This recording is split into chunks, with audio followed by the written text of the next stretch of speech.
Él es consultor ambiental, especialista en gestión de residuos y, por supuesto, cambio climático. Carlos Álvarez, bienvenido a Reporte MN. Muy buenas noches, Abel. Es un gusto estar contigo y con tu auditorio. A tus órdenes. Muchísimas gracias. De entrada, platicar qué es lo que está pasando en el Valle de México. Hoy, precisamente por la fecha del Día del Agua, se planteaban, sobre todo en redes sociales, imágenes de cómo era antes y cómo es ahora en la ciudad. Incluso en las fotografías de hace varias décadas se apreciaban pues cuerpos de agua, se apreciaban ríos, y hoy pues vemos que las condiciones de la ciudad han cambiado. Ya no tenemos agua bajo el subsuelo del área de la Ciudad de México. ¿Qué está pasando? Bueno, no debemos olvidar que el culpable de todo esto es Huitzilopochtli, ¿verdad? Vamos a recordar la mitología azteca que dijo que el dios Huitzilopochtli salió desde Aztlán, allá enfrente de Nayarit, en una isla, y vino a la tierra prometida, ¿no? A donde encontrara un águila sobre un nopal devorando una serpiente. Se tomó mucha molestia de subir 2.206 metros sobre el nivel del mar. Esa es una. Dos, esto era una ciudad de lagos y ríos. El lago de Texcoco, ¿verdad?, que hoy ya no existe. El río Churubusco, el río Mixcoac. O sea, esto era una urbe o una ciudad allá hace 600 años rodeada de agua. Un oasis. Llegaron los españoles y dijeron, no, qué agua ni qué nada. O sea, en lugar de haber entendido la naturaleza del sitio, la vocación natural del sitio, que era acá arriba, pues era haber creado una ciudad igual, que siguiera conviviendo con los cuerpos de agua. Pero los españoles dijeron, no, vamos a desecar todos los lagos para crear esta nueva ciudad, ¿verdad? Una nueva ciudad con una visión de los españoles de aquel momento, de hace pues ya 500 años, ¿no? Más de 500 años. Bueno, entonces el problema es que nosotros vamos contra natura, ¿verdad? O sea, hemos ido contra natura, hemos ido creando una mega urbe, una megalópolis, se habla ahora, ¿no? Vamos a hablar de la Ciudad de México, pero bueno, esta mega urbe, que ya tiene 10 millones de habitantes, que viven realmente en la Ciudad de México, aunque vienen otros varios millones a trabajar, a pasear, a lo que sea, y también consumen agua. Ahora, ¿qué pasa con el agua? Bueno, pues tenemos cada día menos agua, porque cada día somos más. El agua disponible por habitante año en la Ciudad de México es de 80 metros cúbicos, y eso está muy por abajo de lo que la Organización de las Naciones Unidas llama como un nivel crítico. El nivel crítico son 200 metros cúbicos habitante al estamos año. Por debajo. Eso ya es bajísimo. Bueno, pues México, la ciudad, tiene 80. O sea, quiere decir que los capitalinos están muy por abajo del límite inferior que considera ya de alto riesgo la Organización de Naciones Unidas. Quiere decir que la ciudad está viviendo una crisis de agua. Pero los gobiernos pareciera que ignoran eso.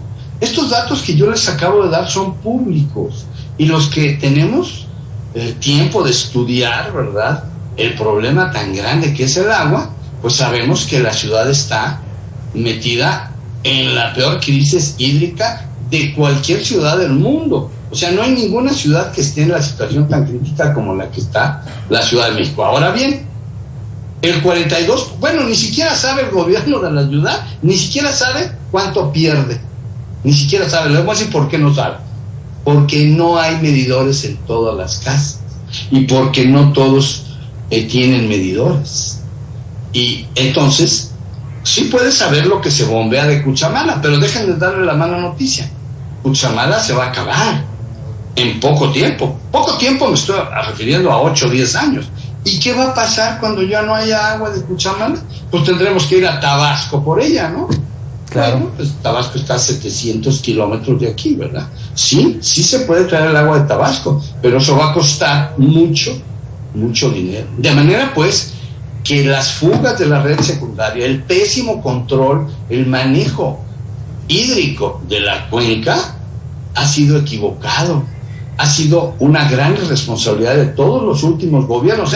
No quiero hablar solamente de este, quiero hablar de los últimos 10 gobiernos.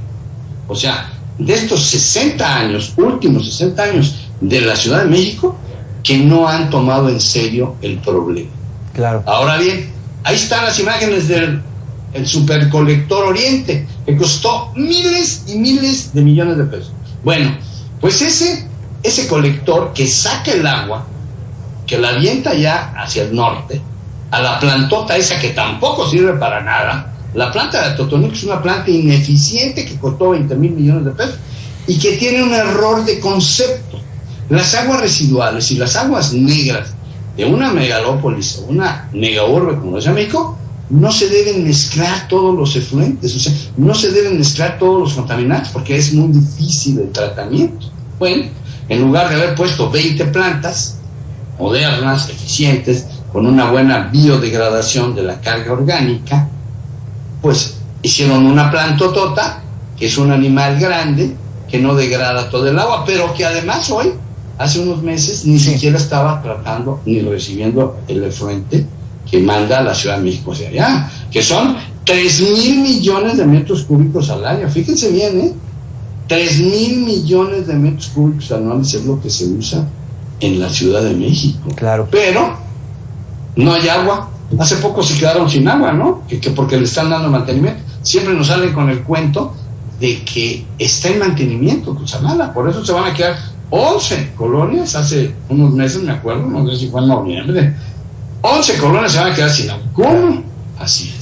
Carlos, o sea, importante el planteamiento que hacías de los datos históricos y por qué tenemos esta adversidad en el Valle de México. También importante el tema de la falta de infraestructura, la falta de inversión. Hoy, precisamente en el marco del Día del Agua, también se daban previsiones de que incluso en 10 o hasta 40 años prácticamente nos acabaríamos el líquido de esta zona. Esta previsión va con lo que tú mencionas, y una vez que tengamos que traer agua de otros lados, pues evidentemente se agravará esta crisis, ¿no? Mira, el primer pecado que tienen todos estos gobiernos, los que han pasado en los últimos 10 gobiernos, ¿verdad? De 6 años son 60 años. El pecado que tienen ellos es, en primer lugar, que no han querido invertir. Si tú vas a Nueva York, si tú vas a París, no digamos a Londres, ¿verdad? O ahora a Shanghai o a Tokio, bueno, son ciudades enormes, grandes, importantes como la Ciudad de México, pero ellos han invertido miles de millones de dólares en el tema del agua, en el tema del tratamiento de las aguas residuales. México no quiere gastar en eso, porque creen que con la plantita esta de acá de Tula, la que está al norte, van a resolverlo. No, en realidad yo esa planta, la dejaría ahí como un recuerdo. ¿Sabes qué haría yo?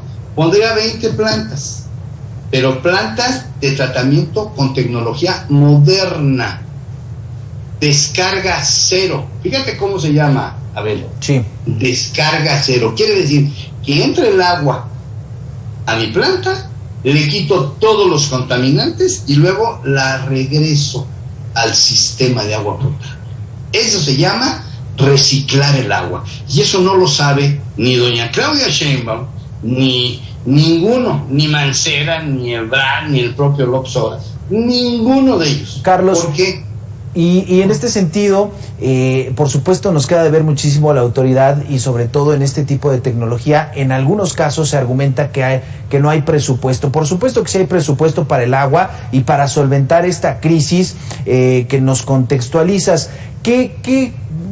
También cuál es el papel de los ciudadanos, sabiendo todas estas, de alguna manera, adversidades o condiciones en las que está la ciudad? ¿Cuál es el papel de los ciudadanos, de los consumidores de este líquido? Bien, nosotros tenemos una gran responsabilidad como usuarios. Por supuesto que, pues ahí está, ¿verdad? Tenemos que lavar un auto con 3 litros. Bueno, les propongo, ahí va el reto. Yo ya me bañé un día con 3 litros de agua, y sí se puede. Pero pues no le podemos pedir eso a los capitalinos, ¿verdad? Que se bañen con 3 litros de agua. Sí se puede, ¿eh? Te sientas, una jicarita, agarras una esponja y te bañas con 3 litros. Ya no digamos la rasurada y la lavada de dientes, pues eso es con media taza. Pero hay un problema grave en la Ciudad de México. Iztapalapa no tiene agua, o sea, no tiene agua en sus casas. O sea, sí tenemos muchos segundos pisos, tenemos los circuitos, el circuito interior, los segundos pisos, pero no hay agua en Iztapalapa. Hay 3 o 4 millones allá de capitalinos que no tienen agua, que necesitan recibir agua en pipas y además agua de muy mala calidad. Entonces, yo digo que la responsabilidad nuestra, sí, es utilizar eficientemente el agua. Hay otro problema, ¿eh? Hay muchos capitalinos que no pagan el agua. Además, el agua está subsidiada en la Ciudad de México. 10 o 12 pesos el litro por metro cúbico es muy barato. Claro. Yo estoy fuera de la Ciudad de México, ¿eh? Yo estoy en Querétaro. ¿Saben cuánto pago yo? 65 pesos por metro cúbico. Y también sí tiene el subsidio. Y sí la pago. Entonces, allá los capitalinos están consentidos por los gobiernos que no les quieren cobrar el agua. Hay que cobrar el agua y en el precio real, no subsidiado. Claro. Entonces, ahí también hay una responsabilidad política de los gobiernos que no quieren cobrar al precio real el agua. Entonces, para tener esas plantas de reciclaje, que digo yo, de última generación, de descarga cero, se requiere mucho dinero. Reemplazar la red secundaria en la Ciudad de México vale miles de millones de dólares. Pero si no lo hacen, entonces, ¿qué puede pasar en el corto plazo? Vamos a decir, en 10, 15, me quiero ir 20 años. Pues en 20 años la ciudad no va a tener viabilidad, porque si la quiere traer de Tabasco, que me imagino que es el lugar más cercano, o a menos que quieran desalar o desalinizar agua del mar de Acapulco. Compleja esta situación que nos presentas, Carlos Álvarez, consultor ambiental, especialista en gestión de residuos y cambio climático. Nos quedamos con varios puntos: el tema de la inversión, que sí se puede, que debe haber recursos para esta crisis, y el otro tema, los retos para que los habitantes de la ciudad, sobre todo quienes sí tienen este recurso, pues asuman ese gasto, ese consumo eficiente del agua, porque como bien destacabas, en Iztapalapa, aunque no lo creas, pero así, con ese porcentaje de agua, están haciendo sus actividades. Carlos Álvarez, muchísimas gracias por estos minutos para Reporte MN. Al contrario, muchas gracias por invitarme. Buenas noches. Día del agua y tema